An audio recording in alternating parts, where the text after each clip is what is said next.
Welcome to Talk Dirt to Me, where two farmers shatter myths and take on the top issues facing America's farmers. Here's your hosts, Logan and Bobby Lee. What's up, everybody? What is up? What is up, Logan? Man, sipping a little bourbon, doing a little podcasting. Yeah, well, hey, we hadn't done this in a while. What you sipping on? I'm actually sipping this Old Dominic single barrel. That's a local, Memphis. Memphis, Tennessee, family owned, 118 proof. I actually poured this a little stout. There you go. That it's you know, I'm like I said, I'm down to about one glass of whiskey a week, so I guess I'll enjoy this glass. It's Thursday night. Why wouldn't you? That's right. Kind of cut loose. That's right. I'm almost to the halfway point of Squattober. There you go. I think right. After tomorrow is I was about to say, what is today's date? Today's 16th. You're over halfway. Yeah. Today's 16th. So I am looking forward to the weekend, so I don't have to do Squattober for 2 days and then get back into it another week. Just beat you up, get wore out. Yeah. So what about you? What are you sipping on? I've got water. There is ice in there. The Traveler. The Chris Stapleton whiskey. Chris Stapleton collab with Buffalo Trace, isn't it? I think that's right. Yeah. Yep. Yeah. Nice. Well, I was looking. I was like, I'm gonna get something not quite as hot. That way, I can go ahead and a little easier sipping. Yeah. Yeah. That's what I like. I think it's like 90 proof. The Devil's Cut is. I like it because it's like 90. Yeah. So, well, guys, before we get into what we got a lot of stuff for you tonight. We need you to leave us 5-star ratings on Apple and on Spotify. Y'all been doing good. You've been crushing it. Let's keep doing that. Let's keep the momentum going. We got a lot of cool things we're working on the show. We do need to tell them. So here's a little update for you guys that might shock some of you. We have a batch of hats sitting right over there. In the studio. We do. I'm staring at them. Yeah, Bobby Lee can see them. And shirts are in the works. I actually talked to our shirt supplier last night. Don't give me bad news. No. They said next week. All right. Which I'm anybody knows you ever, and it's a big ass order. Yeah. It's like 50,000 shirts. Well, we got 4 different designs. Yeah. Those that I guess you kind of teased them on Instagram there. Yeah. We had a few designs, had folks vote on there. So I always kind of temper my expectations. Like, all right, they said next week, it may be the week after. But shirts are on the way. What are we gonna have a store up on? I'll put a store up on the website. TalkDirtPodcast.com. That's why I've waited to even say anything really about the hats, because I'm like, I don't want to put a little bit up. We're gonna wait and put it all up at one time. We've had the hats for a couple of weeks, but So we want you guys to really rock our socks off whenever we put this store up. We want to be overwhelmed. Yeah, I want to be texting my hat guy or our hat guy the next day saying, hey, we're going to want to repeat that order. I want Bobby Lee to have to call in sick for his half day of work to have to come and ship packages. There you go. I work less than a half day. I go in 7:30 and get off at 6. That's true. That's true. That's not even a half day. Not even a half day. Guys, we want to give you all that update. We do got 4 awesome designs coming, and they're good shirts. We're shirt snobs, so it's they're really nice shirts. We did. We didn't get the cheapest just plain T-shirt. These are good quality. I forget what brand. Next Level brand. Yep. So they're very good quality.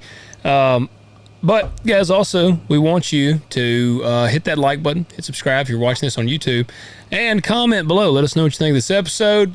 Also, we need you to go to tractormat.com, and don't be an idiot. Get your mat. It's made in USA, and use the code TALKDIRT, and that shows them that we're actually worth a damn, and we provide. And you get a damn good product at a discount. And I was thinking, for the cattle guys out there like me, now's when you're going to need one. That's right. We're hay feeding season will be here before we know it. If you're like me and it's been super dry, you've already been maybe feeding a little hay, but which again right now it's dry, but won't be long. It'll be middle of January. Yep. You'll be getting on and off a tractor, flipping over hay rings, opening gates, getting back in with muddy boots. And cow shit coated boots, so your tractor's gonna smell like shit. You don't want to be using some cheap ass OEM floor mat in your. I mean, that tractor's your office. It's an investment. Take care of it. Get you a tractor mat. That's right. And what else do you need to do? Agzaga.com. That discount code is TalkDirt20. My wife actually made an order this week. Nice. She was like, your code doesn't work. And I was like, well, you clearly hadn't been listening to the podcast. She didn't know the way to make it work. Well, she pointed out on my YouTube, in the description, which I don't think anybody ever reads. You hadn't updated. It still said just Talk Dirt. I was like, okay, my bad. So I updated that. She ordered more Flexzilla water hose and a hose reel from Flexzilla too. Oh, nice. I saw a neat new thing, and thankfully my kids don't listen. Have you seen they've got the Advent calendar? No. So basically for the month of December, you get this. It's like a big calendar. It's like 20 by 20 inches. Yeah. And on December 1st, they open the little box. I had one like that when I was a kid. Yeah, and we always had one. We made them at school, but there wasn't like a prize. Like you just you covered it up, so it was counting down the days to Christmas. Well, this is every day there's a little toy. Oh, cool. And it's a small toy because you got 25 of them. Yeah. But that's one thing, because that's something you need to get here by December 1st. Yeah, you go ahead. Yeah. But yeah, that's one good thing. The toys and all that, obviously getting ramped up for Christmas here before long. Which I actually talked to somebody, because our fall break was last week. They went to Asheville, North Carolina, to the Biltmore. Mm-hmm. Like it's already decorated for Christmas. Well, Walmart's got all their shit in there. I was like, it was always like, all right, once Thanksgiving hits, you decorate for Christmas. Yeah. And of course, some of the retail stores, they may start earlier. But to me, you can't start before Halloween. That's pretty bad. Yeah. That's pretty bad. Ridiculous. Yeah. But that said, it's not too early to start planning on your shopping though. That's right. But yeah, check them out. Talk Dirt 20. Yeah, agzaga.com, Talk Dirt 20. $20 off, $50 minimum order, and free shipping. Yep. There you go. So my tractor mat right now is not getting much use. Oh, something happened to the combine? The worst breakdown I've ever had of all time. My combine is no longer even with me. It is in John Deere. Ooh. So, well, did you run it out of oil and lock up the motor? No. Nope, it's not a motor issue. No, man, yesterday was running, harvesting. Everything been going good because me and Dad been running together. Man, we've been shagging ass, having 2 combines rolling. And, man, we were back on Beaver Farm, cutting beans. And, man, combine's been doing great. And then all of a sudden, nothing freaked out on the combine, but I could hear a thumping, like boom, boom, boom. And because, everything was engaged. You just turn the radio up. I wanted to, I want to just crank it up, because a lot of times I don't even listen to anything. I'm just listening to the combine. Yeah. And I think my dad always got on to me about listening to the radio when I'm on tractor. He's like, no, you got to listen to it. Yeah. I will listen. I've been listening to Cry Havoc on audiobook, but it's like I can still hear everything because it's just audiobook. But I heard it sound like metal hitting metal, and I was like, all right. So I left it engaged. I got off and was like looking, trying to find anything obvious. And I'm looking on the side where I noticed this, one of the arms, the shaker arm, it's moving and it's actually hitting some metal. I'm like, damn, my shaker arm's gone bad. Like the combine has shaker arms on the side of it, on like multiple on each side. That's a common thing. And when I bought this combine, the majority of shaker arms had already been replaced, because they will go out and you just have to replace them. Some of them are a pain in the ass to replace. They just don't make things like they used to. No. So I saw the shaker arms. I was like, okay, that must be it. But it still was kind of like the shaker arm that I was like, that's got to be it. It didn't seem that bad. So Dad comes over there, because I told him, I'm like, man, I don't know. This is kind of perplexing. So we're looking, and he's like, well, it's got to be the shaker arm. And then we walk around to the other side, and there's two. First, we immediately notice one shaker arm. It's definitely bad. Like the bushing is almost out of it. Like, okay. And then look, and there's another one, and the bushing is almost out of it. And I was like, damn, I got two shaker arms that have suddenly gone down. So where I'm thinking it's going is like something else has made the shaker arms age prematurely. Yeah, because actually one of the back ones that's the bushing is out is a replaced one. Like I should be able to run it for a long time. So you got another problem that's leading to that problem. Yeah, so then I have heard of horror stories about, I've got a 680 combine. It's been a great combine, but they're apparently really bad about breaking the shaker frame up inside the combine. It's, you get your shakers up in the combine, and the apparently for some reason 680s will break the frame. And is that like cast iron? Or? I don't even know what kind of metal it is, but I looked and see the farm we were on water had gotten up on it, and so there was chunks. So there's we had run shit through the combine. Like wood chunks. Yeah, like a big, like logs and shit. Creek got out, yeah, a bunch of debris gets out there in the field. Yep, and you can't see it because it's really dusty.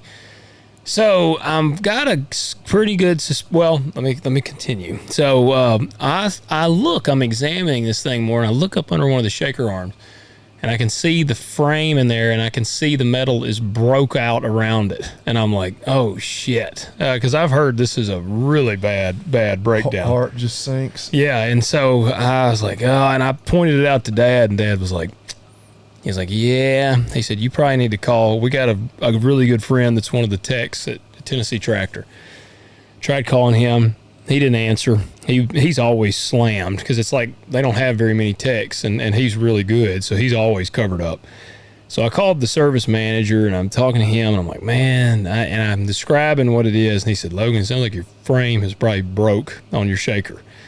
And he goes, that is a catastrophic breakdown. And shit. I said, well, never mind, there's nothing wrong with it, but give me a sales department. I need to trade this thing in. Yeah. Well, actually, Dad did that on the 9770. The one, his did this, and he traded it in because it was such a catastrophic breakdown. So he told him, hey, it's field ready. Yeah. No, they swapped it out, and so I was like, well, I said, I've heard horror stories about this. I said, but like, what am I looking at here? And he was like, man, Logan, I really don't even want to say. And I was like, well, I need to know what I'm looking at. I was like, what does this look like? This is like when I'm telling somebody their dog's broken leg is broken too bad for me to fix. You need to go see the specialist. They're like, what's that going to cost? I'm like, well, yeah. I'm embarrassed to even tell you. Well, and that's what this dude, I could tell. He knew what it was going to cost. He would just, too embarrassed to even say. Well, I just kept on. I was like, I need to know how much this is going to cost.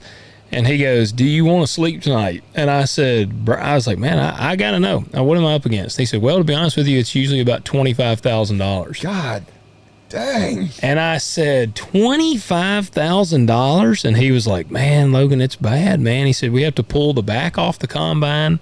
Like they have to pull the chopper off the combine. He said, we have to pull all the frames out of the inside of the combine. And he said, depending on how much damage it's done in there, he said, sometimes they've just destroyed stuff up internally in the combine. So he was like, honestly, it can get all the way up to $25,000. I talked to another guy up there that said that sometimes he has heard of it going all the way up to $40,000. So, yeah, wish that some bitch you caught on fire. Well, that's why I told Dad, and Dad was like, damn, might be a good night for that thing to catch on fire. And we were laughing, like joking about it, because hell, at that point, it's either I'm going to cry or laugh. And, oh, dude, I was just devastated. And so I'm like, shit, because I can't afford a $25,000 repair bill. I mean, we're literally having the worst. Like I was telling somebody, I was like, of all the time for this to happen, it is the worst time for this to happen. Like, there are years when we have like things are going well enough that it's like you have enough extra. Oh yeah, we're selling $14 beans. Yeah, I can weather this storm, but And now it's like, gosh dang, man. And so, like I said, it's a good chance that something probably, what we're thinking probably went through the combine and caused it. But I drove it. They were like, you're going to have to bring it to John Deere. So I had to drive it to Ripley today, and they're going to tear it down and see what the damage is. I haven't heard yet, and I don't know. So I asked the dealer there, I said, because one of the techs was like, man, it's no telling how long we'll have your combine. He was like, this is a long repair. And I said, well, like, how long? And he was like, well, it could be a few weeks. And that was my next question. How far are you into harvest? Dad and I together lack about 1,300 acres. It's all beans. That's not that bad, but with 2 combines, we were really covering ground. And so, I mean, I asked the dealer, I was like, do you got a combine I can use in the meantime?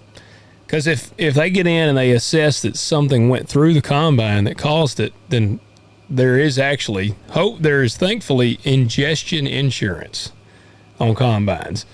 Like, you can't insure a breakdown, but you can insure, because combines are notorious for running shit through the combine. And it's right. It's like the, because obviously, like on your car, like you have insurance against like you having an accident if you have full coverage. Yep. But it's like, I don't know where insurance draws the line. Like, obviously, the thing catches on fire and burns up. But I mean, well, you had a bearing that was down that caught fire. Like, where do they cut that off and say, oh, well, this was because of, right? Yeah, I don't know. I mean, like I said, I know I have ingestion insurance. I would not recommend anybody doing anything unethical, but I'd be like, something went through that son of a bitch. Yeah. Well, it's John Deere's assessing it. The guys at there's a reason you pay for insurance. Oh yeah, no, I agree. I agree. But your insurance company also doesn't make money by paying out for repairs. Yeah. Like, and so they, but yeah. Well, yeah, I have to be watching it. Yeah. So, but like I said, John Deere's going to assess the damage, and they got to give me a call. But the bad part is, I asked if they had another combine. They're like, no, all the other combines, so many farmers' combines are broke down that all of our other combines are sent out. The X9 sitting there waiting. No, and I'll tell you something funny. Whenever we took mine, me and Brock drove mine up there. Was it this morning?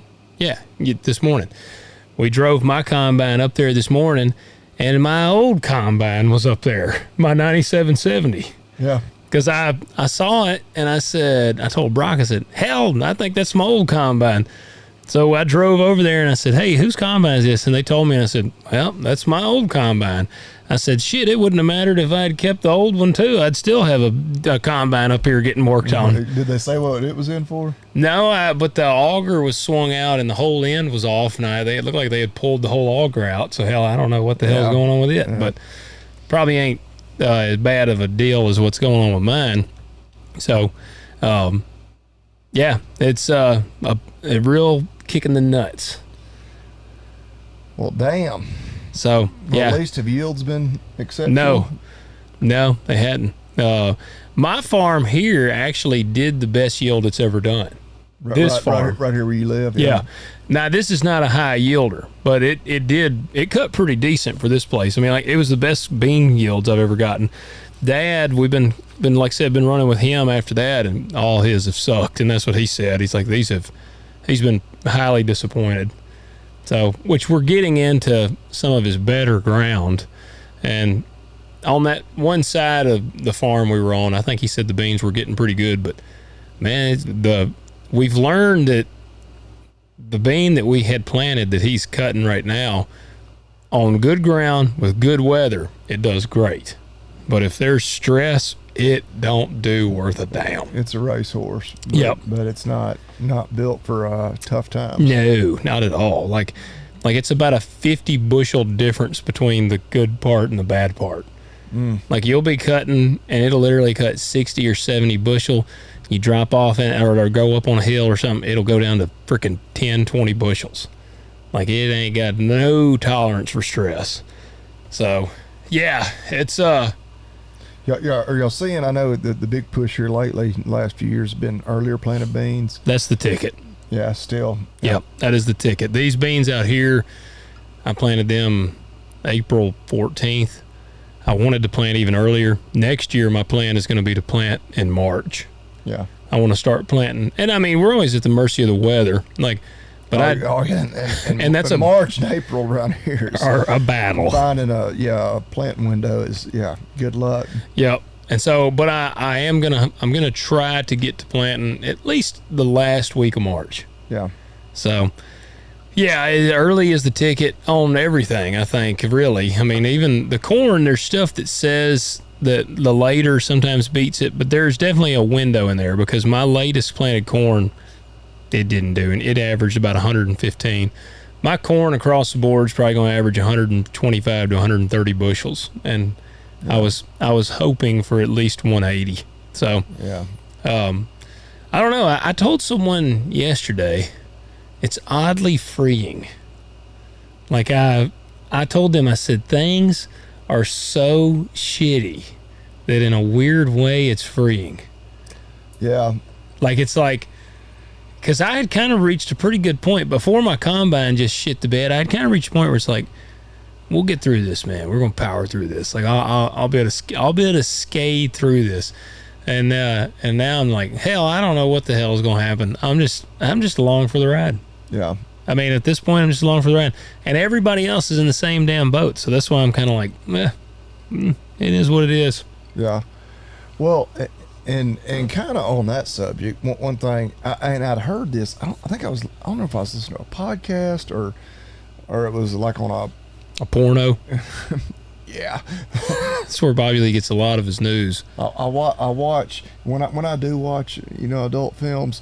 They're usually talking about commodity prices, but you always got to start with some kind of. That's right. Talk. Yeah, they got to work you in. Or it may have been like on an Instagram reel or something. But the big thing we've talked about it a bunch here over the last month or two. But commodity prices suck. Farmers had, and you were involved in that. Reaching out saying, hey, we're going to need some help. Yeah. The China not buying, the trade war has really been hard on us. And then, of course, all the Trump hating, liberals that are wanting to piss on all the farmers' graves, like, hey, you voted for this shit and you getting what you deserve. I don't know why I didn't even think about this, or I didn't realize bean prices are actually better right now than they were a year ago. Yeah, they are. They're higher than they were under Biden. And not a huge difference, but I'm like, whoa. So, and obviously, if it, wasn't for the trade war, because I assume last year China bought their normal, air quotes, normal amount from us. Yeah, it may have been a little low, but they still bought a lot, yeah. And, of course, this year they bought absolutely zero. And so, right, if it wasn't for the trade war and they were still buying some from us, obviously, prices would be higher, yeah. Higher than they are right now, but like, wait a second. And this person pointed out, I'm like, well, why is this the first time that I've heard anybody point this out? Like, you can't blame it all on that because prices are actually better than they were. And I don't know, just me as kind of an outsider on the row crop, it took me aback for a second. I was like, whoa, they're actually better this year than they were this time last year when Biden was still the president. Trump hadn't even been elected yet. Yeah. That kind of, I was like, oh, wow. Yeah. I mean, and seeing the problem is, like last year, I've shared this on the show a lot. Most guys lost, I think, around average 150 an acre last year. And what's killing us, even at the better prices, I mean, and we point that out because you can't blame it on like, Trump's killed the markets. Like, but it's still well below the cost of production. Like, that's the hard part. And I think the people that say, well, you voted for this, they just think that the prices have just plummeted since Trump did this. No, the prices have just remained below the cost of production. They have bumped up some. And I mean, right. There is possibly an argument where you could say, well, but if there was no trade war, would beans be $12 a bushel now? Oh, right. And that's something that, I mean, I guess you got your prognosticators that would say what they think it would be. But yep. And you don't know. And just for reference, according to this website, and I mean, I'm sure this is just looking at like where the Board of Trade was October 14th a year ago, which today's what, the 16th? Yeah. This little thing's hard to move. It wasn't huge. They were like 993, somewhere in there. Yeah, they're about 10.20. Yeah, so, right now. So not a huge difference, and probably, adjusted for inflation, probably relatively flat. But the whole narrative that Trump has fucked it all up for everybody, and you voted for this, like that's why. Like, no, actually, it's we're just right where we were a year ago. Like Trump has literally started a trade war that, again, we hope, like a lot of us that believe he may know what he's doing, may have some long-term benefits. Actually, he hadn't hurt the price at all. I mean, he has, but he hadn't. Yeah, it's cost of production is what's killing farmers. Yeah. I mean, that's what's killing us. That goes up. Yeah, that has increased. Which I have heard more and more people point out that obvious there. It's like, if we do get a bailout, the prices are not going to come down. The bad part about that is, all the seed, the chemical, all that shit is just going to go up. Yep. Like the big ag corporations they're just licking their chops. They're lobbying harder for the bailout than any farmer. They everywhere. are. Yes, they are. Because they know, they're like, the money's going to the farmers, but they're just the middleman before it ends up in our pocket. Yep. Yeah, and people talking about the farmers buying another lake house or whatever. Well, those dudes are buying another mansion island in the Caribbean. They get a $5 million bonus every year. Like, some of those guys legitimately are getting $5 million bonuses. Yeah, they'll own Epstein Island. Some of the low end executives at some of these places get a $60,000 a year bonus. A $60,000 a year bonus is more than a lot of guys' salaries in a normal year. And that might pay for a combine, shaker house or whatever to get fixed. Yeah, that's right. I know. But wouldn't that be nice? I need that bonus. Except then it just makes you sad. That's the bad thing. Like, we get a payment. Like, all these guys are shitting on farmers about the payment. It's like, hey, think about how sad it is to be us. Because let's say we were to get like what we actually needed. Let's say I got a check for $300,000 to bail us out of this hole. I'm going to get that check. I'm going to cash that check, and then it goes straight to paying the bills. Like, no part of that money is enjoyed by me, That's what, and this is different than those bailouts, but for our Tennessee folks that are familiar with the Tennessee Ag Enhancement Program, I was talking to another farmer the other day. He's a row crop guy about that, and he's like, we didn't even apply for it this year. He said, he was talking to another row crop guy. He's like, all that damn program does is cost me money. Yeah. I'm like, because you have to spend money to get it. You're right, because I applied for it. I'm pretty sure I'm going to buy a hay rake, which is a relatively small. And like, I feel like I'm going to get a $5,000 check from the state, but I'm going to spend. I'm going to buy about a $12,000 rake. Yeah, and I'm going to get. So it's still going to cost me It's still going to cost me money to do this for something that I don't absolutely have to have. So I'm like, when you think, you kind of threw a wet blanket on my excitement. I didn't apply this year. I've applied to tape every year just to keep it, and because then you got to just formally decline if you don't use it. And I have applied every year for ever since we actually did the master beef producer thing, however many years ago that was. Oh, it was at least 10 years ago, yeah. Yeah, I apply every year, and I get approved every year, and I don't think I've ever used it. And this year, because they've got a row crop solutions. The problem with the row crop one is, unfortunately, it's not even close to enough money for any of the equipment we would use. I don't even remember on the hay rake or hay equipment, which a rake is the one thing that it's like the most worn out of my equipment. I want to say it's a $5,000 max. It may only be $3,500. See, it's like $12,000 on the row crop, and then it's such limiting stuff you can use it on. And again, I'm not scoffing at $12,000. Like, if I were to build a grain bin system and I spent $80,000 or whatever, $12,000, that's nice. That's a nice help, but I'm not putting up bins right now because I ain't in no position to do so. So it's like, I looked at it and I said, man, it ain't. The one time I tried to use it on row crop, it was on GPS, for my tractor. Yeah, you talked about that where it was such a tiny percentage. It was a tiny percentage, and then because I bought the globe and the monitor, and it was like $10,000 or $12,000 for both of them. This was been several years ago.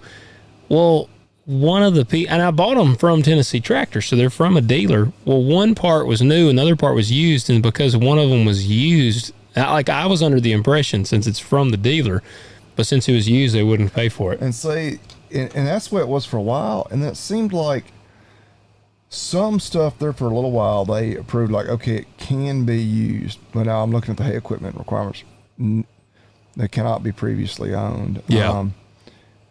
But for like a hay rake, I mean, a brand new hay rake, yeah, depending on what you're going to get, the kind of ones I'm looking at are like 12,000, 13,000, which is not cheap. Like, to me, I'm like, damn, for a rake. But yeah, compared to what I was going to say, I'm spends, hearing that. I'm like, God, that sounds wonderful. well, and they'll cover 50%. It's a 50% cost share for the hay equipment, a maximum of $5,000. So, okay, so I'm gonna get $5,000 off. If I pay $12,000 for one, it's only I'm gonna pay $12,000. Then they'll reimburse me $5,000. But then I'm like, well, but then I can sell my rake I have now. Yeah. I don't know. I don't know what it's worth. You know, $2,000 or $3,000.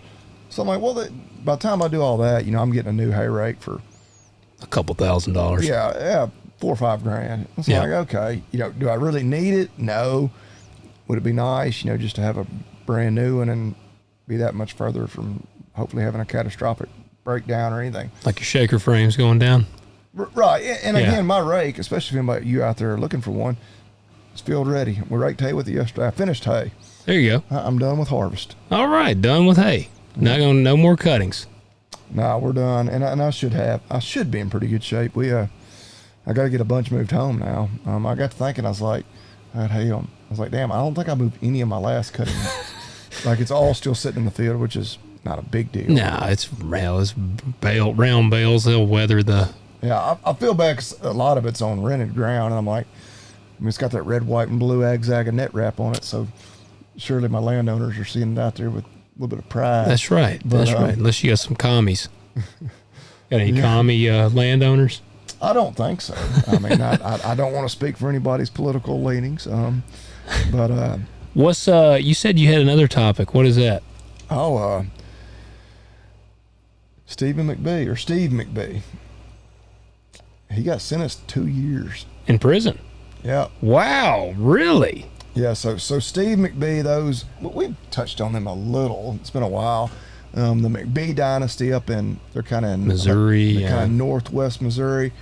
Wow. Huge row crop operation. I think about 40,000 acres. They've got the reality show on Peacock, McBee Dynasty. Yeah. They're into a little bit of everything. Big crop farmer, which is amazing because actually I saw some stuff on social media, just very little, and so I was Googling it, trying to find it, and all the articles about it were from all the pop culture websites. Yeah. Because they've gotten to be such a big thing with this reality show. It's like, well, I want the ag breakdown of but it was crop insurance fraud, basically. Yeah. My understanding. Yeah. Ordered to pay. Was it $4 million? $4 million and some change. Yeah.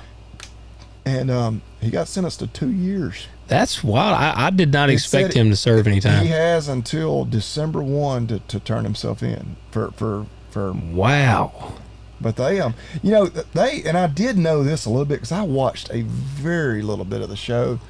They hadn't been farming long. Like Steve, not that I want to totally sympathize with him because obviously he did something wrong.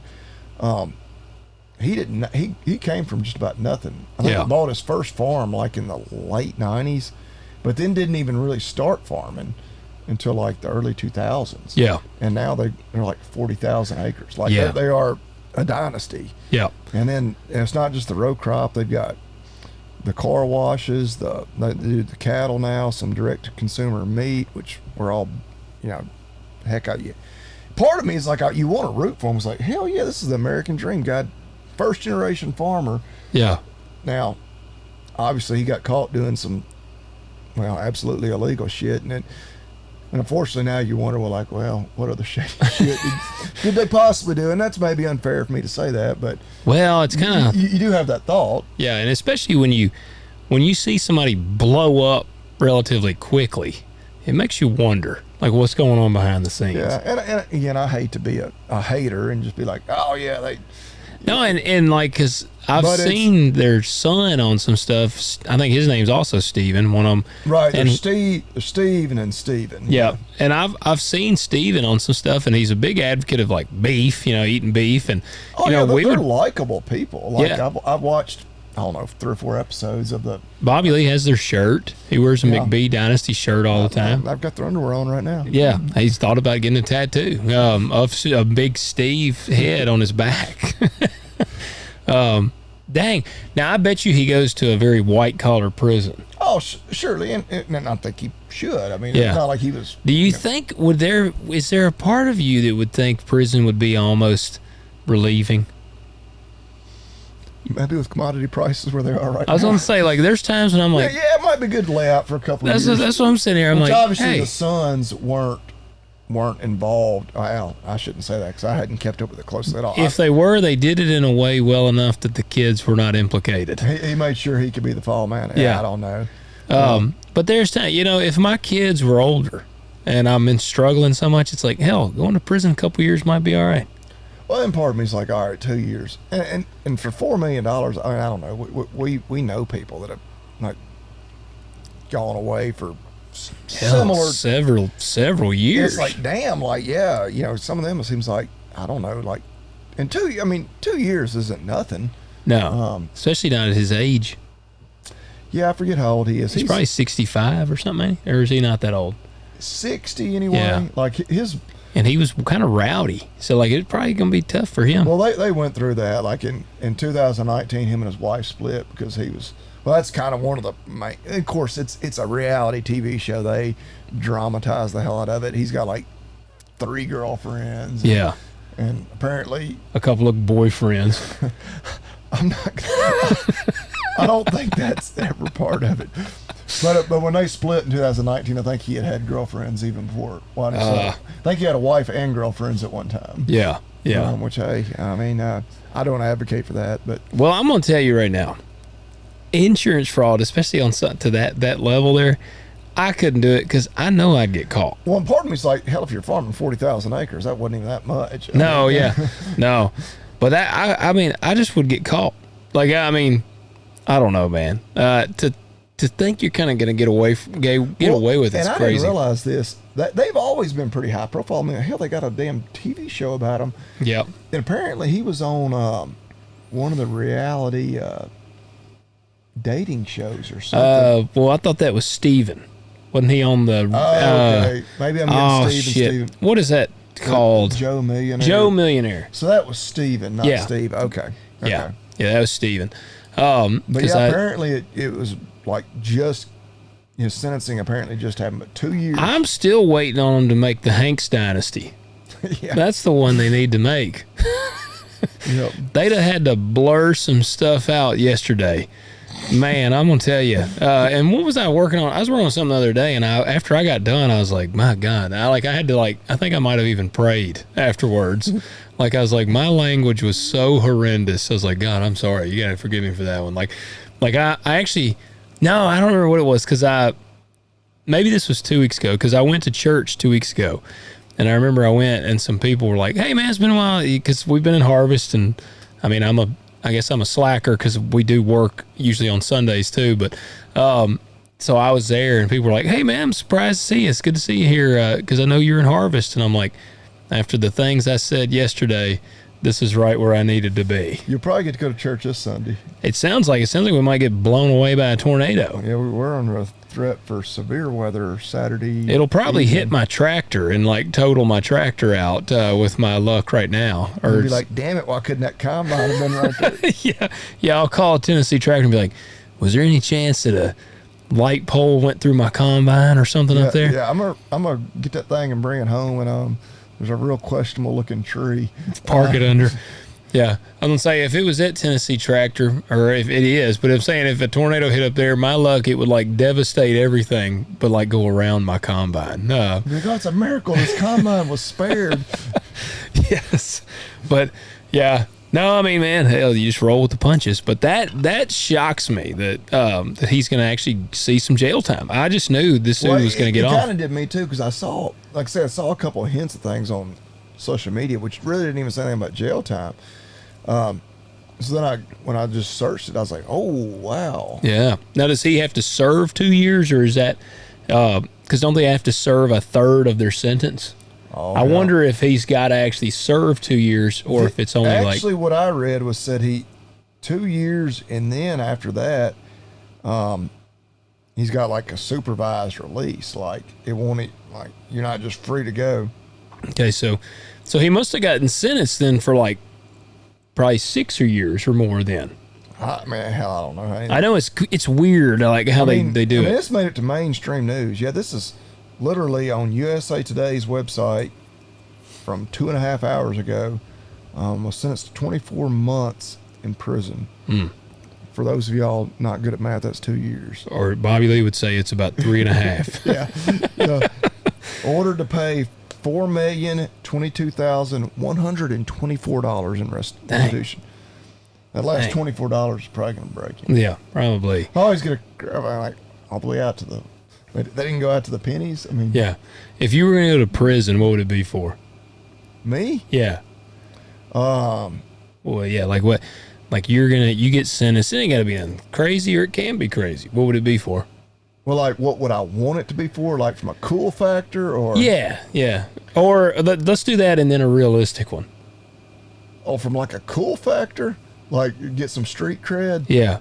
I don't know. I feel like just tax evasion would be pretty good street cred. Yeah. With the libertarian, group I like to identify with. Well, I feel like that would be a realistic factor almost as well. Yeah, probably as well. But I don't know. Like I don't want to hurt people. I don't know, man. You put me on the spot. Like you don't want to like blow up a hospital.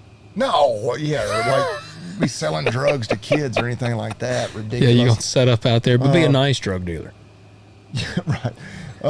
Like, hey guys, what's up, man? You want to buy some crack? It would. Lord have mercy. I'm getting up on an FBI watch list, but definitely something anti-government. Yeah. Like, now, is that your cool one or the real, or are you saying that for both? It's probably both. Yeah. But like, the government decides to crack down on, I don't know, a local small business for something stupid, and I show up and I don't know, I'm there like as one of like protesters protesting the government, and I, pistol whip an ATF agent. Yeah, that would be a cool reason. Yeah, like don't really hurt him. Like he maybe has to get some knock his eye out, dental work done. Yeah, you don't want to be blind. Because I'm a vet. I worked with a guy that had his eye pistol whipped out. For our audience that's not quite as anti-government as we are, the ATF has a extreme knack for shooting pets. Yes, they do, and women with children. Yeah, right. They show up to your house, they're probably going to shoot your wife and your dog. Yes. Which is actually exactly how Ruby Ridge started. That is. That's exactly how it started. They shot the dog. And then they shot the wife. Then I think they shot a kid, then they shot the wife. So, yeah, they shot his son running to him, and then they shot his wife holding her baby. Okay, I'm getting this story. So, of course, I'm a veterinarian. So, this poor family rushes in. They're sweet, like, I won't say like golden retriever because they're never mean. Yeah, or I got like one, even, so you're even tugging better, on the like strings. they're like pug. Pugs don't even have a mouth that can bite you. But the ATF agent shows up at their house because they think they've got, an SBR that doesn't have a tax stamp. Yeah. Something that's totally stupid anyway. Or It's a short barrel rifle for some of you. There's a dispute between does it have a brace or a... even though they're the same thing. Or a an actual stock. Which makes it a short barrel rifle or a pistol. Anyway. Yeah, stupid. Then they shoot their pug. They rush the pug into my office, and I'm saving its life. Then the ATF agent shows up there for, like, evidence. And then I beat the shit out of him. That's a good one. That's a good one. And then they're like, charge me with assaulting a federal officer. Yeah. And then I go to court, and I'm like, you're goddamn right I did. You know what that makes me? That is do you know what you just quoted? It's A Few Good Men. Yeah. So you've seen that. Yeah. All right. Yeah. Jack Nicklaus and Tom Cruise. Yeah. Okay. Yeah. Because he's like, you can't handle the truth. Did you assault the ATF officer? You're goddamn right I did. Yes. I would do it again. That is such an awesome. I just watched that this past week. Yeah. Well. Yeah. That's a good one. That's both realistic. I was gonna say that seems very much realistic. Like I could see that. I feel like, because part of me is like, all right, if I have to go to prison, I'd rather do a white collar crime. That way, I go to a white collar prison and say, hey, yeah, it's just not as cool. Maybe I'm not gonna get raped or anything. Yeah. But I feel like, if I assaulted a federal officer, like you're probably not going to a white collar prison, right? But I feel like maybe you get in there and like. The guys are hey, like, man, but they're fist bumping you. Maybe yeah, you're like, I'm probably totally romanticizing that way too much. And you're like, there is an ATF agent that only has one eye out because I pistol whipped his other eyeball out. I worked with a guy that had his eye pistol whipped out after he shot this poor little pug because he said it was attacking him. I still like the golden retriever more because I've got a golden retriever and she is the sweetest dog. Well, a golden retriever and pugs are so ugly. I'm sorry for our pug owners. I don't give a shit about a pug. Well, I mean, I understand your reasoning. Well, in a golden retriever, and again, that's what I do every day. Like 99% of them are nice, but I've seen there have been one or two that they bite the shit out of you. Yeah, and they've got chompers now, and I get it. A pug basically doesn't even have a head. Yeah, but they don't even have mouths. But there's a part of me that's like, if an ATF agent shot a pug, there's a part of me that might be like, he did the world a favor. But they're Chinese dogs. Yeah, I mean they are not. They're commies. I was gonna say they're not even made in USA. Sorry to my pug people that I just highly offended. But that's a good one, man. I don't know. See now, I'm proud of myself for coming up with that. That was really good. Like mine's very much less noble. Okay. Like I was basically imagining, like maybe getting in with a motorcycle gang. And probably robbing like a bank because the funds are tight on the farm. So, but not actually killing anybody. I don't know how the scenario plays out. Like we go in, I'd be like, let's not shoot anybody. But I have seen how things can go south pretty quick. I'm not saying I'd be the trigger man, but I would be like, you've never seen Heat? I have seen scenes from Heat. I've never watched the whole thing. Yeah, in Heat, there's Val Kilmer. And he's like, man, he's just a bad dude with a gun. And then there's Tom Sizemore, and he's kind of crazy. And then Robert De Niro is he's like the head honcho. This was before he just wanted to punch Trump in the face and was a loser. But, they're like, we're not going to kill anybody. But Tom Sizemore's kind of nuts. And so he does shoot somebody. See, I wouldn't be the one that shoots him. I'd be the one that's like, you dumbass, we told you not to kill anybody. Well, that's like the plot of every movie where they rob a bank or rob anything. Where it is. And so you're sympathetic with the one guy because he's just caught up in the middle. Yeah, right. And I just needed the money. He's trying to make ends meet. Yeah. Nobody's going to get hurt. Yep. But then you got some other trigger happy asshole that's part of the crew. See, so I would cap that guy just to try to get some redeeming quality in. Like he shoots an innocent person, so then I shoot him to take him out. But I still got to have the cash because I'm just cash strapped. So still going to get the money. So, now I'm going to be involved in Well, then you're still charged with murder, even though you killed a bad guy. That's what I'm saying. So I'm going to go to jail for robbing a bank and murder. But I'm going to do it. I don't know. I feel like a motorcycle gang of some sort. I've been reading this book, Fort Bragg Cartel. Have I told about it? No, I don't think I've heard this. All right. So Fort Bragg Cartel, it's a new book. I saw it. We went to Barnes & Noble the other day. And it caught my attention. It was talking about death or murder and drugs in the Delta Force and Special Operations community. So I was like, wow, this sounds intriguing. So I've been reading it. Cocaine is heavily used in our special forces. Did we miss the reference last week? I think we did. I thought about that after the fact. I think we did. I think somebody maybe even commented on YouTube and just said cocaine. Oh, I didn't even look on there. Or somewhere, and I was like, I think we did forget it. I think at one point I had an idea because George was a Brazilian guy, and there was a brief moment where I thought about making a Scarface reference, but they are Colombian. But I was like, because he said something, and the way that he said it, I was like, dude's kind of he could have an imposing, a Scarface type threat. And I almost asked him, You ever made cocaine and like threatened anybody's life with a chainsaw in a bathtub? Yeah. Like, they cut up a guy with a chainsaw in a bathtub. Yeah. But I don't know. I couldn't read George on if he would appreciate that. Right. I don't know if he had listened to enough of our episodes to know that it's always just a reference. Yeah, he might. It's a little harder to sneak in on the guest episodes. Yes, unless it's DeSalvo. Mr. Tim, I'm fine with making cocaine references to him. But no, I don't know. See, and that'd be bad then, because I would probably get sent to like a maximum security prison. So I'd have to be watching my butthole all the time.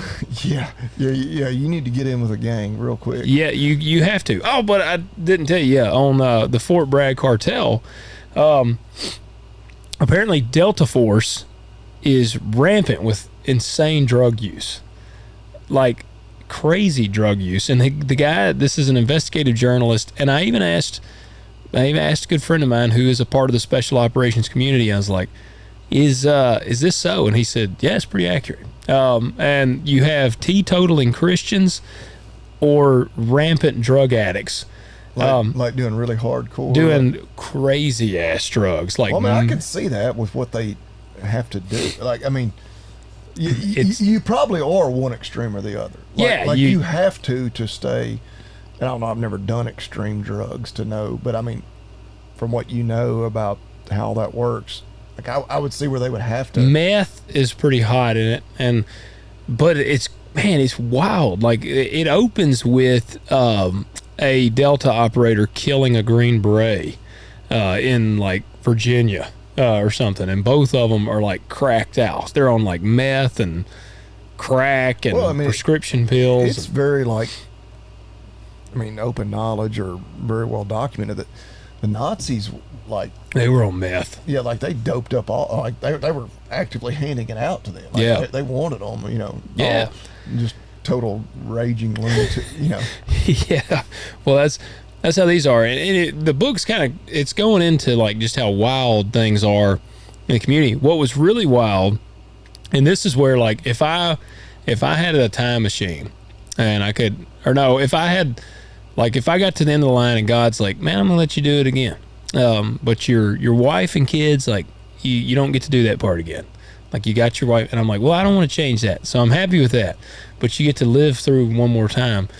I'll tell you what would be fun, and I'm not saying I want to be a drug addict, but Delta Force, apparently in this book, there is a motorcycle gang of insane Delta Force operators, because this Delta guy kills. Like they're ex-Delta Force? No, they're still active, but there's like they got like a clubhouse basically in the woods, and it's a bunch of renegade Delta Force operators that are still active duty. Like they still go and do the thing, like go and do their missions. But when they're like home and off, they're like straight up off deployment, just rowdy as hell. It'd be like Hell's Angels, which my buddy of mine said that a lot of them are in Hell's Angels. Like they're pretty prominent within Hell's Angels. So they are like biker gang, but it's kind of crazy because apparently Green Berets have like a mafia type, like, because when this Delta guy kills this Green Beret, basically at his funeral, a bunch of like lifted trucks show up, and it's a bunch of Green Berets, and they're looking for the Delta guy to kill him. And so I think I've got a feeling that it almost comes down to like a clash between basically a motorcycle gang of Delta operators versus like a lifted truck montage of Green Berets.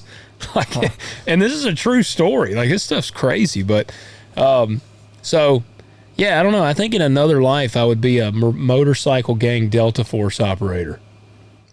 Because then it's like, all right, you can be a bad guy, but also still be technically a good guy. Yeah. Well, that's the whole thing with all of us. Like, there's no bad guy, good guy. No villain sees himself as the villain. Well, and yeah, we don't live in a black and white world. Everybody wants to make it black and white. That's true. Like good versus evil. Like, no. Everybody has a few redeeming qualities at least. Yep. And even the good guys have flaws. You know, the old saying is, you either die a hero or you live long enough to become the villain. That's right. That's right. What a philosophical turn this episode took. Yeah. This is what I want you guys to write. This is kind of the questions that I ponder tonight. what are our listeners? If our listeners committed a heinous crime that sent them to prison, what would it be for? Well, it doesn't have to be heinous. But yeah, that's true. That's true. You don't have to like slaughter a bus full of children. Like what is if you committed a crime and you were going to prison? And tax evasion is a noble crime. Like Wesley Snipes went to prison for 7 years, for tax evasion. Damn. Yeah, and I'm like, damn, that dude. And people were shitting on him afterwards. I'm like, he's a hero. Like, he didn't pay taxes for 7 years. Right. Yeah, and part of me, or however many years, it costs other taxpayers. Well, I mean, I don't know. I'm they're gonna get their money one way or another. Tax evasion is a crime that I don't. This is not advice for anyone to commit it, but I kind of tip my glass to anyone who, sticks it to the man, and But that is, you do got me thinking, like, the benefit of committing a white-collar crime. Well, right. If I just, like once I'm getting sentenced, I'm like, oh, yeah, give me 2 years in a white-collar prison next to Steve McBee. Yes. I could probably hang out with him and not feel too unsafe. Yeah. Yeah, that's a bad thing. My choice of crime I'd be in there in a bad place. Like, I've wondered, because when I went to... You'd have to, like, shiv somebody on the first day just to establish... I told you about Billy that I went to tech school with. Yeah, you told the story about how he was ready to kill the guy. Yeah, and he never admitted to murdering a guy, but he did tell us he stabbed a man in the kidneys like 35 times in the bathroom. Yeah. And I know a lot of people have said, like, if you go to one of those prisons, like, you just need to stab somebody on the first day. like you just got to go ahead and establish yourself. Which also not official advice. I've always thought, like, I would shit and just not wipe anymore, like, and try to get as nasty and disgusting as I could. So it's like, you would hope that when they try to do something to you, like, maybe even the smell is so overwhelming that they're just like, my God. Like, I don't know. Man, I've never thought about it that much. I'm just going to try to stay out of a maximum security prison. Yeah, that is definitely a perk to a white-collar prison. But yeah. Well, I'm sure there's weird-ass shit. Oh, yeah, I'm sure there is. Let me see if we got a little bit of time. Let's see if we got some questions. I know we do, but they get jumbled up in my emails here. All right, that one. Take a little splash of that old Dominic. Try it out. Little splash. Crap, where was that? Have to pistol whip an ATF agent tomorrow. You need to be ready. Yeah. Oh, there was a bunch of Delta operators involved in Waco. Really? Yeah, I never knew that until I was reading this book, and it said some of the people that actually killed some of the first civilians in Waco were Delta operators. And see, I thought that was all... Were they like former Delta that had then joined ATF? No, they were active Delta, and they had been like basically sent in with, I guess, the DEA or ATF or whatever. So I've always had a real high esteem thought for Delta, but that kind of gives them a little bit of a black eye. Kind of hurts my feelings a little bit. Yeah, because if I joined a Delta motorcycle gang, I'd be like, "No, guys, we're not going to be committing no crap like that." During was it the Nuremberg trials after World War II? Some of the defense for the war crimes for the Nazis was we were just following orders, and they established that that's not a defense. Yeah, there you go. Part of me is like, those guys like, hey, we're pretty much all our training is we follow, what the command tells us to do. Yeah, and seeing you already quoted it one time. You drew down on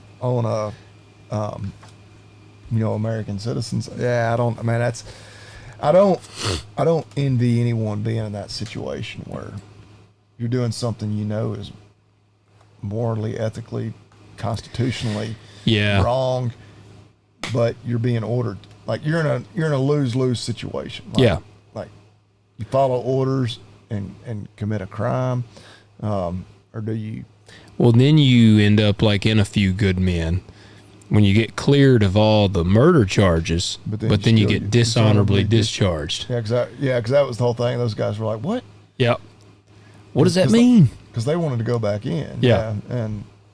And they did. It said because the lawyers were like, "This is great." And they're like, "What?" Like, no, like our lives are still ruined. Yeah, they're like, "You had an action unbecoming of a United States Marine."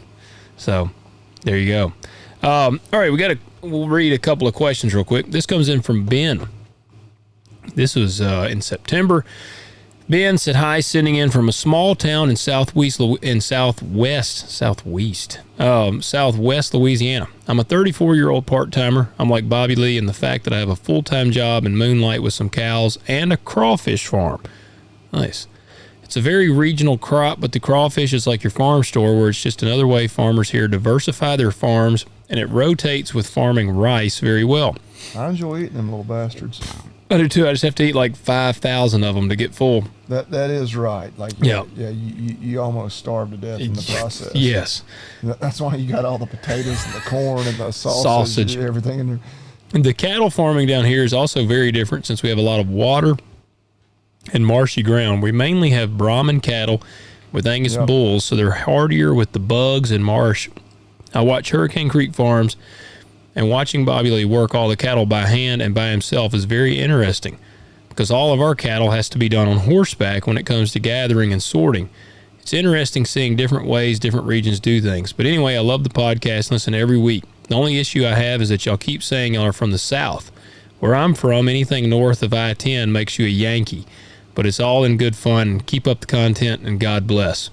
Now, I-10, I'm pretty sure it's the one that like runs along the coast. It's way down there. I looked after he said that. I'm like, well, shit, he thinks everyone's a Yankee in the United States. Hey, man, you need more allies than just those of you south of I-10. That's right. Yeah, if it ever does come to north versus south again, you want more of us. Yeah, that'd be a boot stomping of from hell. You know, I see a lot of people. Our right here locally, we refer to it as the Mid-South. Yeah. And I see people, that they'll show those maps, whatever. It's like there's the Deep South, which we're not really the Deep South, but we're the South. Like, yeah. We're solidly the South. The one that always kills me is the Midwest. Because when you hear that term, I remember as like a teenager, like you hear Midwest, I'm thinking the Midwest. Yeah. That's like Wyoming, Colorado. Like, just when I'm thinking geographically, but not like, people are like, Ohio is the Midwest. I'm like, Ohio is east. Yeah. Like, that's east as hell. But, now I've come to kind of more like Ohio, Indiana, Illinois. Mm-hmm. And even like, I guess a lot of people include like, as far as sports, like the Big Ten is the Midwest, which now the Big Ten, hell, it includes California teams and everything, which is stupid. But I'm like, hell, I consider like Wisconsin the North. Like, shit, hell, they're touching Canada. I was gonna say, like, that ain't the Midwest. No. Anyway. Yeah. Well, there you go. No, Ben, we appreciate you writing in. Yeah, man, moonlighting. That's the way you got to do it sometimes. We do appreciate you tuning in. Bobby Lee, appreciate you watching his YouTube. Let me see here. Let me find another one here. All right, let's see if this. Oh, wait a minute. No.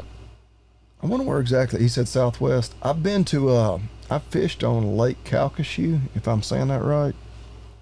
That's my one kind of experience in kind of Southwest Louisiana. We flew into Lake Charles. Yeah.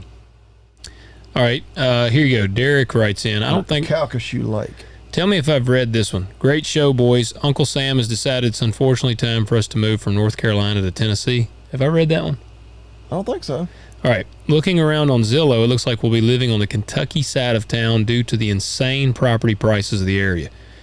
So he's probably going to Fort Campbell. It sounds that way. Yeah. He says it looks like we'll be living on the We're currently on 10 acres and have 4 horses and 2 mini mules that'll accompany us. Trying to mirror our current setup in a reasonable house anywhere near Clarksville would be Campbell. Yep, $750,000 plus. Would be Clarksville's, which is not, it's by no means a Nashville suburb, but I imagine it's kind of going the way of Nashville, or Franklin kind of thing. I don't know how far. It's in that region. Yeah. You're probably close enough to Nashville that it's got all that stupid Nashville money. Yeah. Or out-of-state money that's coming into Nashville. The California money. I was going to say California money. But they're selling their, 1,500 square foot house for $2 million. In California. And then they're like, you mean I can buy like a house and acreage in Tennessee for $2 million. Well, Yeah. we hope it stays that way. But Well, he says, I would be interested to hear your thoughts on why property prices, specifically ag land / rural homes, haven't seemed to adjust given the high interest rates, insane pricing, and commodity prices in the shitter. Ready for things to go back to pre-COVID when no one wanted to live in BFE. Cheers. So I'll tell you straight up why. That's because you got investors buying. yeah, I was about to say, in ag land, it's because no farmer is paying $10,000 an acre in our area, unless they are super big and stout and they can just do that. That's the thing. I've had that conversation when I was like, is this going to all come back? Because I had some conversations with some realtors that are like very realistic. They're like, oh yeah, like anything, I won't say, they said like $3,500 an acre or more cannot pencil out for a farmer. Yeah, and they're dead on. I've always said it, right around that $3,000 an acre is Yeah. basically top dollar for farming. And so we're like, well, with the way ag economy is, do prices come down? And that's where I always say, it's like, I don't think it will, because you got so much outside money. You got, just individual investors, and it's like these private equity groups and whatnot that recognize that land is, they ain't making any more of it. And, and so, like, I don't know. I mean, part of me, because I own not a lot of land, but a decent amount, like, well, yeah, I want land prices to keep going up, make mine worth more. But as somebody who would like to invest and expand my farming operation in more land, I'd like to see it come down. But I don't know. That's where I kind of go back to. There's opportunities in every market. Like, if market goes up, there's a chance. There's opportunities to make money in that environment. Prices go down. That's time to buy. But I think that's the problem. You got so much outside money, and that's what I was talking to somebody the other day. I forget who it was. It may have been it was somebody that's more of a builder, and they hadn't really been building much lately. And I was like, man, I hope these interest rates will get reasonable again. And he's like, yeah, no kidding. Oh yeah, I'm sure they do. No, I'm the same. I think that there's too much outside money going in. For a prime example, very close by, one of my farms was for sale. Not one of mine, one I leased and worked. And the owners had called me and they gave me first chance at it, but they wanted about $10,000 an acre. But that seems to be the number everybody. It is the number now. Like everybody's like, get a round number. Well, and I kind of had a similar situation. And but hold on, it did. I want to get at with it. They offered it to me. I said, I can't pay anywhere close to that. And I told them, I said, I think I told them, because of its geographic location for me, I was like, which I was like, currently right now, I can't buy anything. But I said, if I got to a good spot, I said, I could probably try to give you $4,000 an acre maybe. And the problem is somebody came in and bought it, and they paid about $10,000 an acre. Damn. And they don't really have any plans to do much with it. They just wanted some land, and I mean, it's great. They want me to keep farming it. I'm going to, but there's a part of me that's like, damn it. Like, from a farming standpoint, I wish people would stop buying land at these prices, because eventually, like everything else, if it don't sell at that price, there's people that are going to want to sell, and then finally they'll just start taking lower prices. So I wish people would stop. But then, as a landowner myself, the other side of me is like, well, hell, I want the land prices, like you said, I want them to be up, because that means my value goes up. And I've talked to people, very casual conversation, I hadn't made offers or anything, but like, you're like, hey, we might want to sell this. And I'm like, okay. And like, it gets my wheels turned. I'm like, oh yeah, well, maybe I can buy it. And then, they don't name a price, and I don't make an offer, and then, we get to talking more, and they're like, yeah, we're thinking $10,000 an acre. I was like, oh shit. Because I immediately, there's a couple of comps nearby me, and I'm like, bro, these farms sold for like $4,000 an acre. Yeah. And like very comparable, like not immediately adjacent, but like within a mile. Like, buddy, like, I know you hear that number from other people, which apparently, that one went for $10,000. I'm like, nobody's paying that, which again, I guess now I can't say that. Some people are. It's crazy. And of course they're always like, yeah, and we'd rather not see it get developed. It's always been farm. And like, yeah, well, and that's totally my intention. But I'm like, but if you're gonna put that kind of price tag on it, it's gonna be a developer that buys it. I think the only people, right, or either somebody so incredibly wealthy, they can just, doesn't matter what it costs, whatever, and I'm just want a farm, I want somewhere to deer and turkey hunt. But I'm just like, and I know they can't sell it because there's nothing to keep me from paying $4,000 an acre for it and then being like, now I'm going to develop it and subdivide it and sell it for $10,000 an acre. Yeah. But it's like, I don't know. Yeah. Well, there's another farm I work in Shelby County, and they also have it for sale. And they offered me first dibs on it, and they told me they'd take $8,000 an acre for it. And I was like, I can't do that. And I was like, gosh, that's high. Well, it's not sold. It's still not. It's been for sale for quite a while now. And the other day I was looking around because there is another piece of farm. There's land for sale everywhere. But one of the farms that I work is joined by some ground that's for sale. And I was just curious what they were asking. So I was trying to find this farm for sale. Well, in looking for it, I actually found this other farm that I work. And you didn't know it was for sale? I knew it was for sale. This is the one they offered it to me for $8,000 an acre. Okay. So I knew it was for sale, but I just assumed, all right, I thought they were going to list it for $8,000 an acre. Boy, was I wrong. I mean, way wrong. When I saw this, I saw the acres, and I'm like, and I'm looking at the pictures, and I'm like, man, that looks awfully familiar. That's about the right acreage. But the price tag was crazy as hell, and I'm like, that can't be right. They are asking $29,000 an acre for this farm, and it is not very much. Like it's actually 3 parcels. They're all right here. They're split by a road. It's a big, like 40-acre parcel, and then like a 8-acre and 7-acre or something. Like it's like 67 acres total, but it's about 50 something farmed, whatever. But the big parcel, it's got a ridge kind of in the center, and then it drops off, and it's kind of wet. And then the 2 little parcels are super wet. So like, I don't even know how anybody could even develop this thing. Like if they could develop, they basically could develop the ridge in the center of the big field. But I mean, they're literally asking almost $30,000 an acre. Yeah, I mean I'll sell everything I got for $30,000 an acre. Well, I've had that conversation with some people about. Well, I mean, and you found yourself in that situation.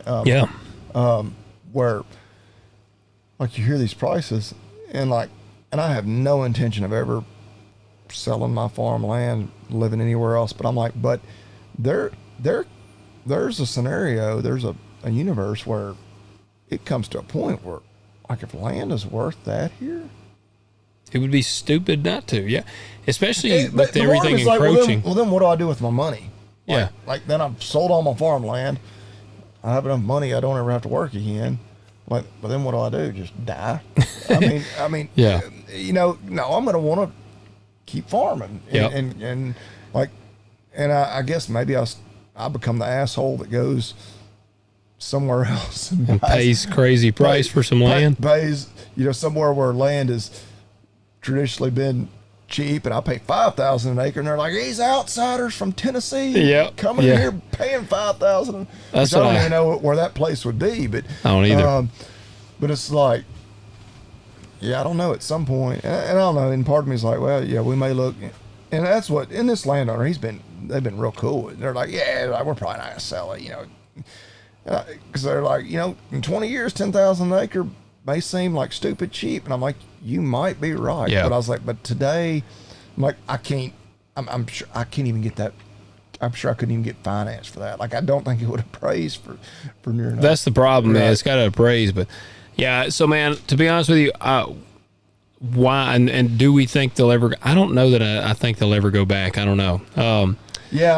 I've wondered that too, and that's been my whole thing. It's like the reason I don't think it'll ever go back. Obviously the one constant everybody always say they ain't making no more of it. Yeah. And you've got enough outside money, like people from like California, New York, wherever, they're like, oh, $10,000 an acre for like farmland, that's great. Yeah. Well, because you hear like in Iowa and some of these places, Oh yeah, paying crazy money. you know, 20, 30,000 an acre for farmland. Like they're not even developing it. Which, I mean, again, they got the same commodity. I mean, they grow a little better yields there, but still getting the same commodity prices. Like that'll never pencil. No, they just got old money. So there you go. Or it's completely outside money. Like it ain't even ag money. It's drug money.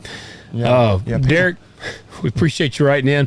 I got to get to one question here. I told this dude we'd get, and then we'll wrap it up. He actually asked this on Instagram. His name's Caleb. He wrote in, howdy from the opposite corner of the state. Working my way through the episodes on Spotify, currently up to 81. You still got a ways to go. Yeah, man. I told him to skip ahead to this Friday because I told him we'd answer this question on here. He said, Logan, I've heard you discuss hauling grain straight from the field to the elevator. Do you not have bibs/dryers? I'm assuming he meant bins. Do you not have bins/dryers? And if not, why? Because I'm broke. That's the simple answer. Like if I don't have the funds. You'd have more money if you had bins.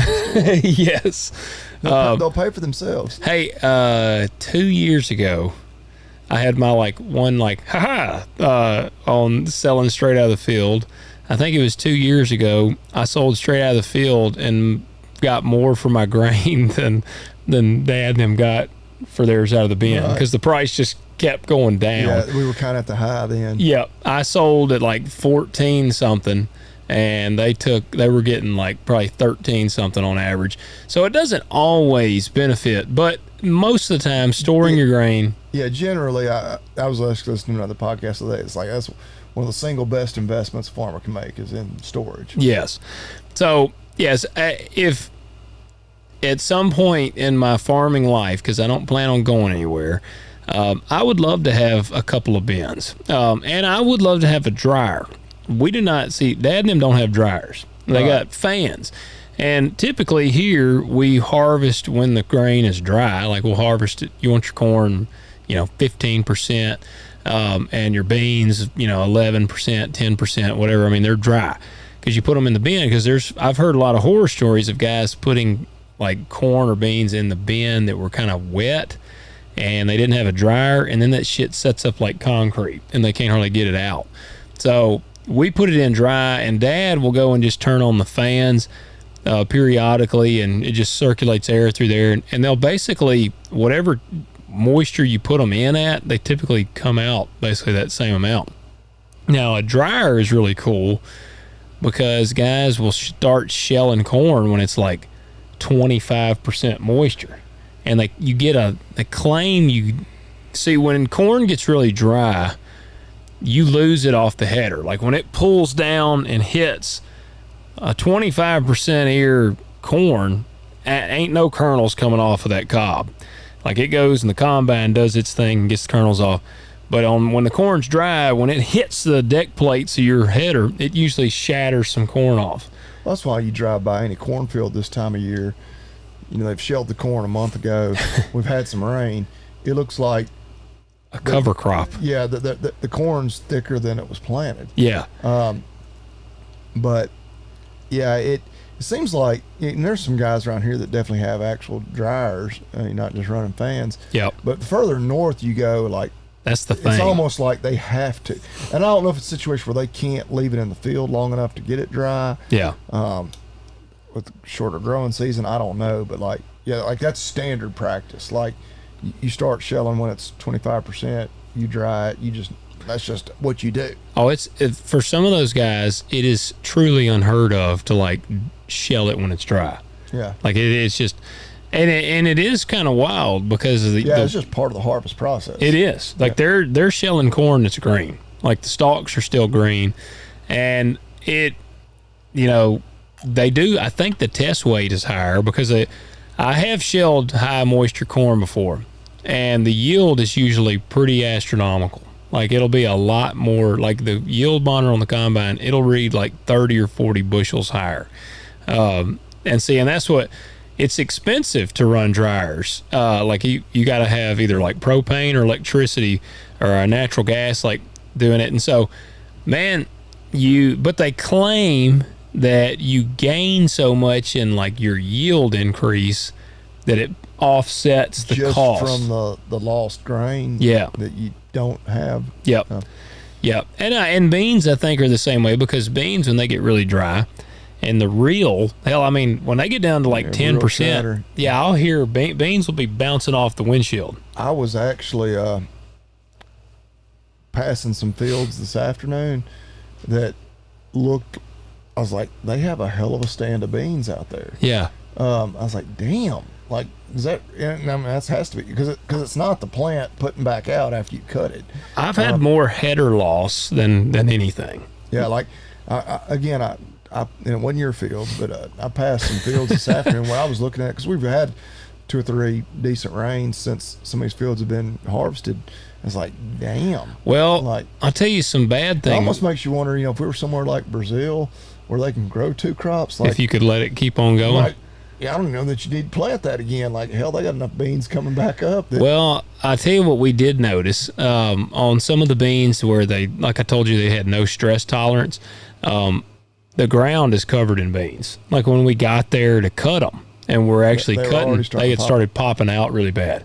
So you're going to see some of that. Like some of these, I think, weather. Some of them are already there even before you put the combine to it. Yeah. Yeah, because I was trying to judge how my concaves, because I got those Estes concaves in, and apparently, like, I had set it, and you're supposed to run the dog shit out of the combine. Like, it has to stay really loaded because you want the rotor to stay full. And Dad was telling me, I was telling him about it, and some of the John Deere techs actually have always said, like, you actually want to run pretty fast, because the fuller your rotor, the less grain loss you have out the back. Okay. So I was trying to do that, and I'd get off and check, but hell, I couldn't tell because the beans had popped out so bad. There's a bunch that were already on the ground to begin with. Yeah. Yep. So, dang it, there was one other thing I was going to say. I just had thought about it, and I needed to mention it.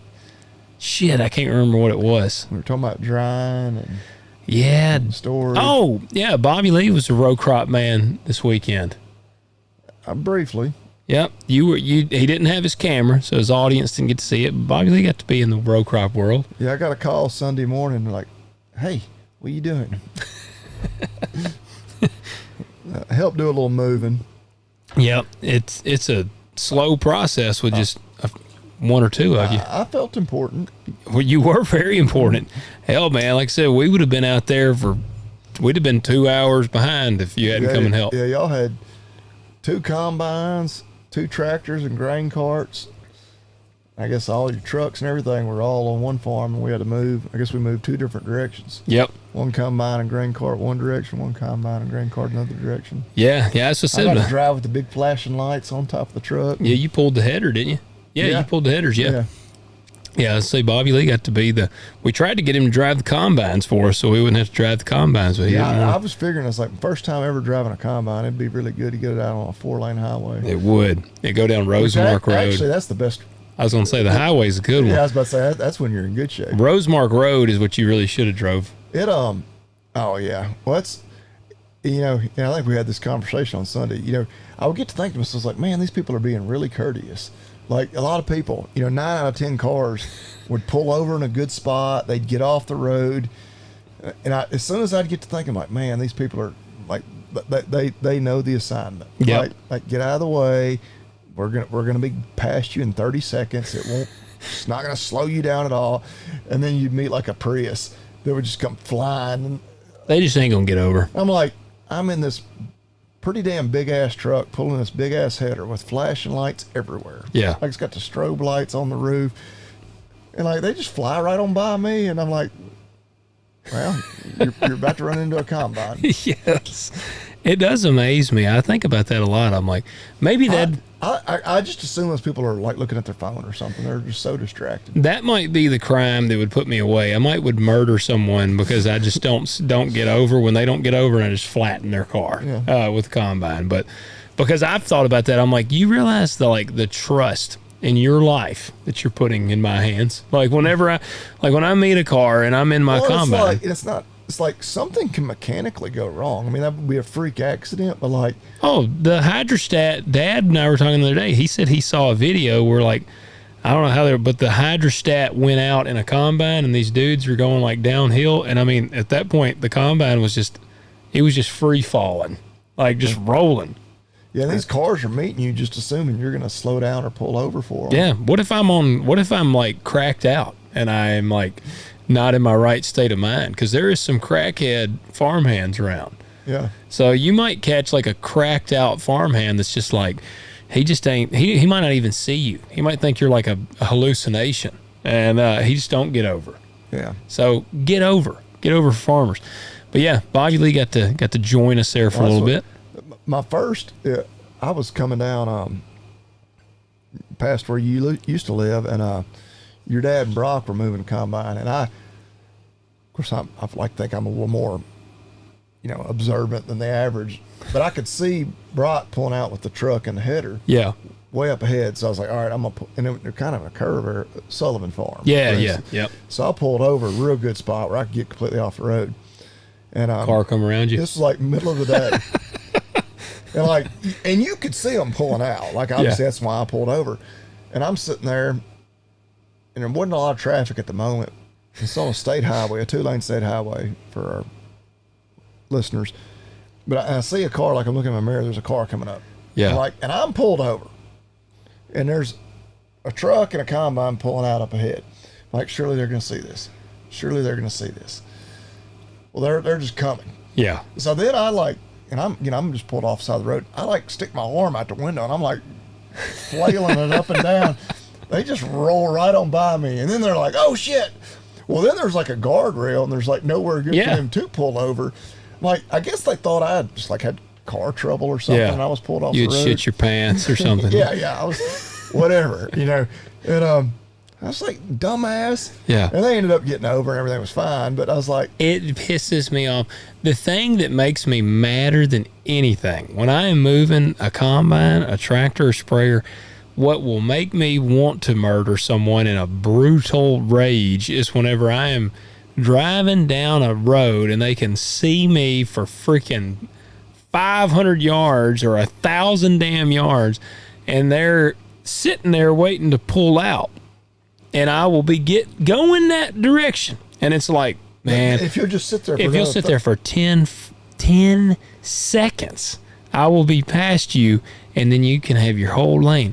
Instead, I will almost get to them, and they'll just pull out. And then I'm like, you son of a bitch. I'll throw my hands up half the time. Like, I'll just throw my arms up. And they're like, man, I mean, and they look like a damn moth to a flame. Their eyes are like, and I'm like, hell, Dad and I both at times. What are you doing? Like, just sit there. Yeah, and some of them will pull out, and then they just sit there. And, like, Dad and I both have had Mexican standoffs with cars, like, where we will get over as much as we can, and that car, they won't get over, and so we'll just stop. We'll just sit there. And it's like, you're going to have to go, you dumb son of a bitch. And, like...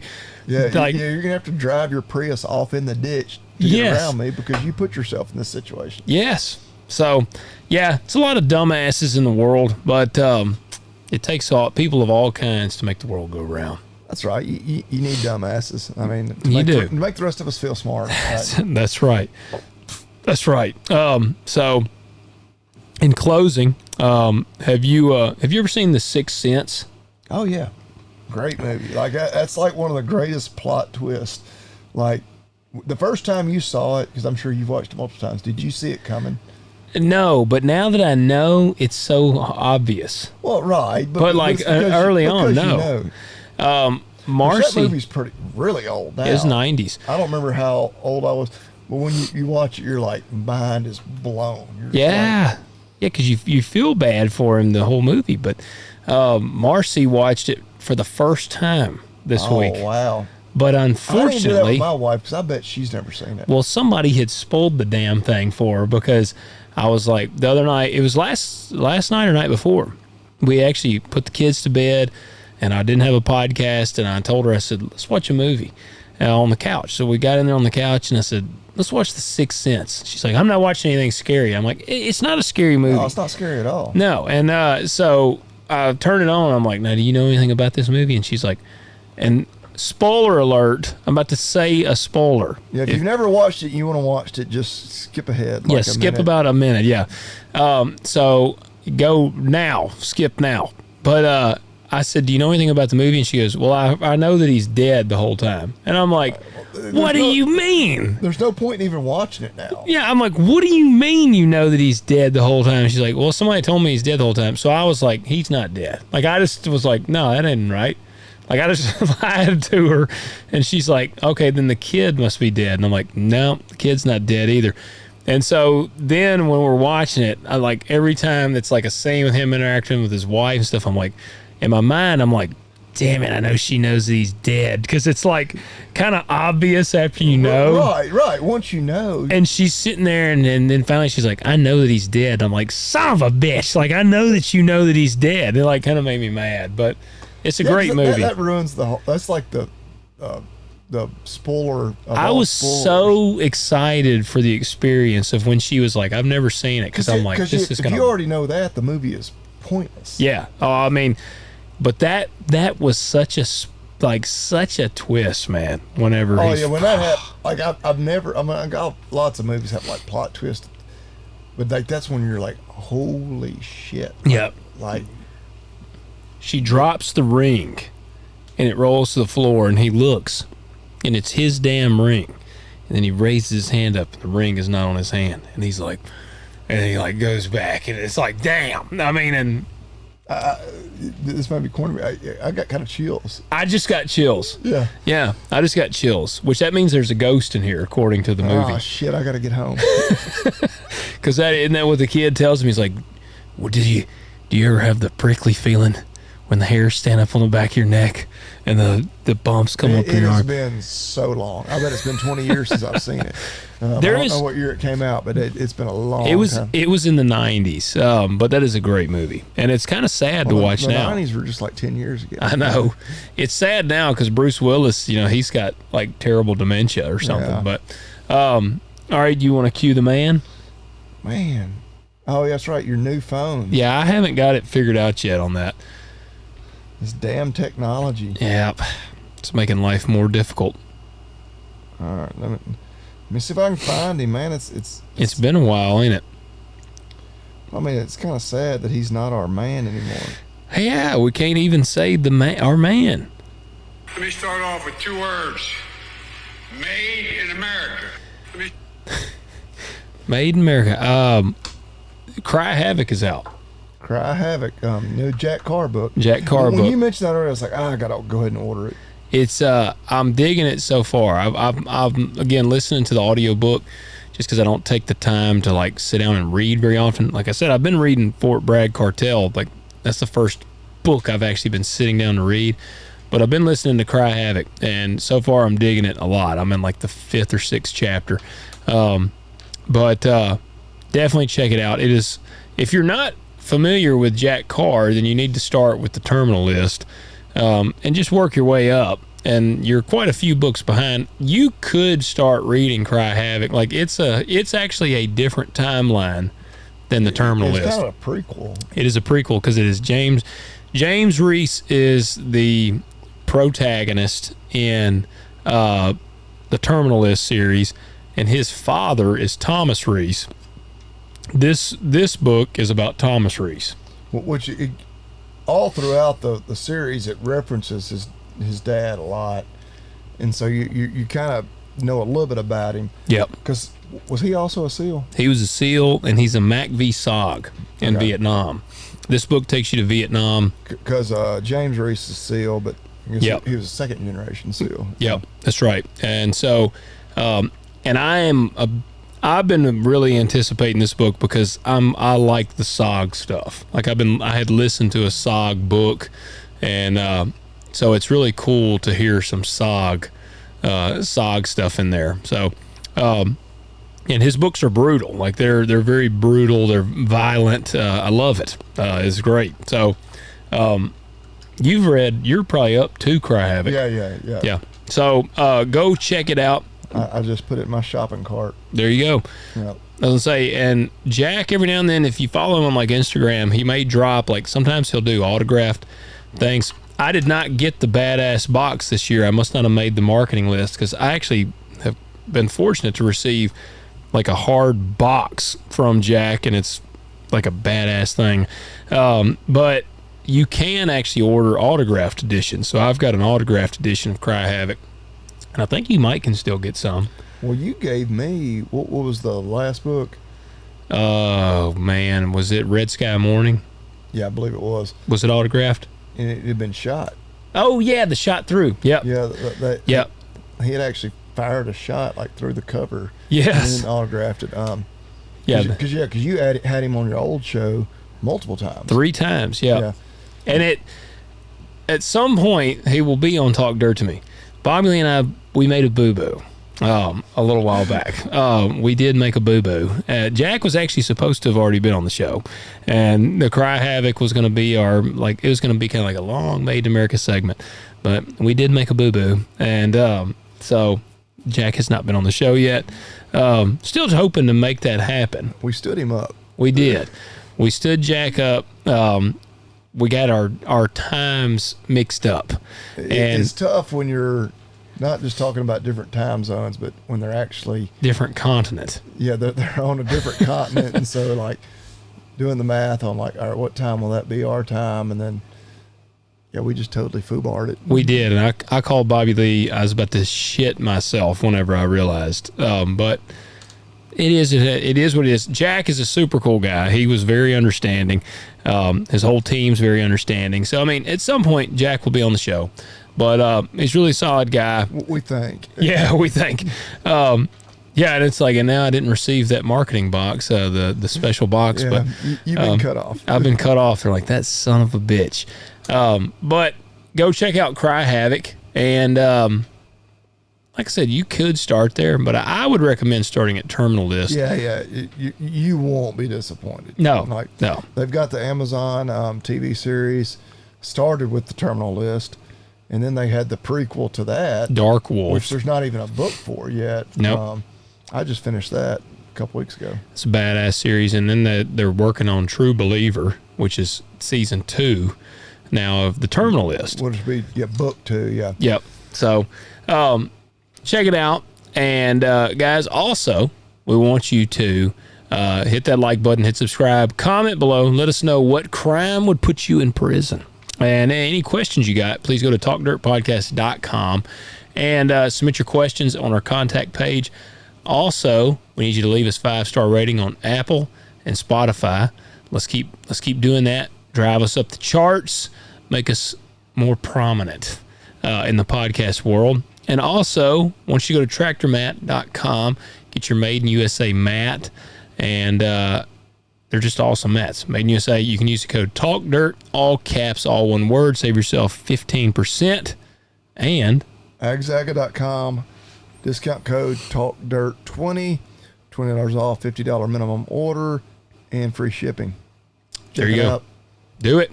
All right, guys. We will catch you next week. See you then.